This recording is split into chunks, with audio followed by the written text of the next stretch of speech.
سر وفاقی کابینہ کا اجلاس ہوا ہے وزیر اعظم کی زیر صدارت، اس کی اپڈیٹس دیجیے۔ پرائم منسٹر جو ہے وہ ظاہر ہے کہ آج کل پاکستان میں ہیں اور میٹنگز کر رہے ہیں دھڑا دھڑ۔ اجلاس جو ہے ان کی زیر صدارت ہوا اور اس میں ملک کی ترقی، خوشحالی اور سیاسی ہمآہنگی کے لیے تمام سیاسی جماعتوں سے پورا من ڈائلاگ کے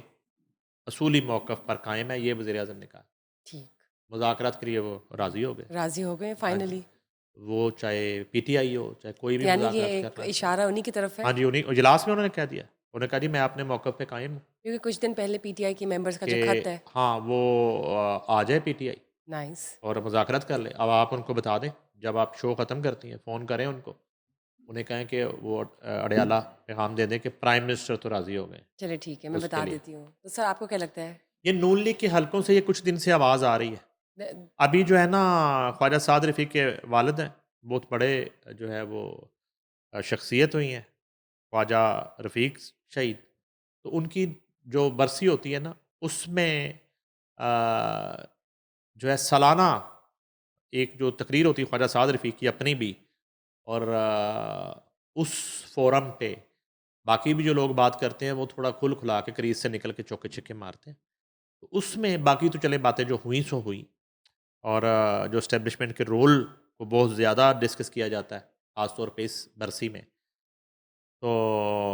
وہ جو ہے اس میں خواجہ سعد رفیق کو میں سن رہا تھا تو انہوں نے بھی اشارہ دیا اس طرف، مذاکرات کی طرف، اور انہوں نے میاں نواز شریف کا دکھ بھی بتایا جو میں اکثر آپ کو بتاتا ہوں، ان کا دل بڑا زخمی ہے اور ان کے ساتھ وہ بڑا جو ہے نا،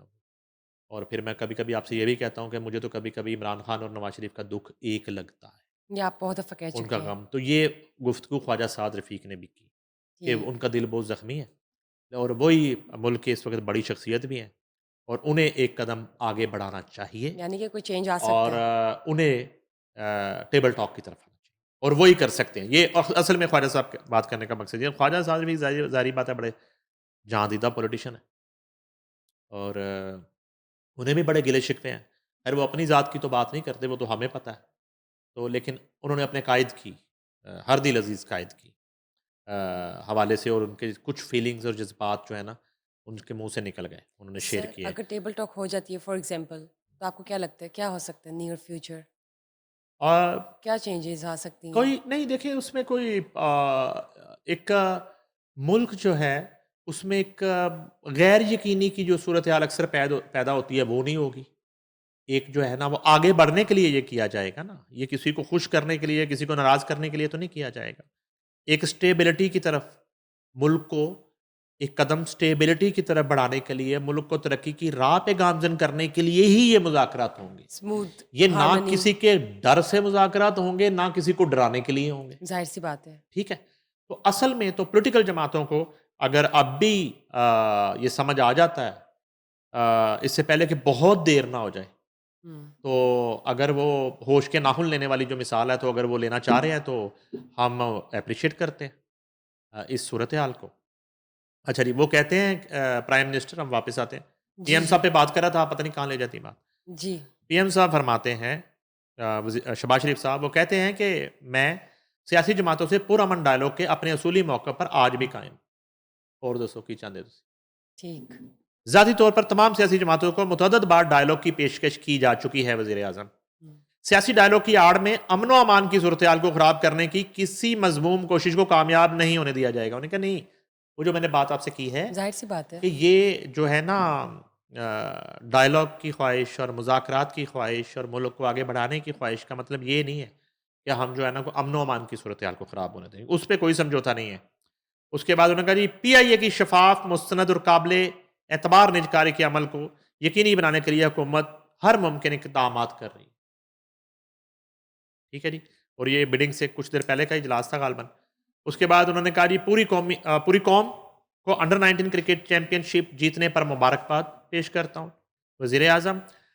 اس کے بعد اجلاس جو ہے وہ وزیر اعظم ہاؤس اسلام آباد میں منعقد ہوا۔ اجلاس سے خطاب کرتے ہوئے وزیر اعظم نے کہا کہ حکومت پاکستان ملک کی ترقی و خوشحالی اور سیاسی ہم آہنگی کے لیے تمام سیاسی جماعتوں سے پورامن ڈائلاگ کے اپنے اصولی موقع پر قائم ہے۔ اچھا، اس کے بعد انہوں نے یہ بھی کہا کہ وفاقی کابینہ نے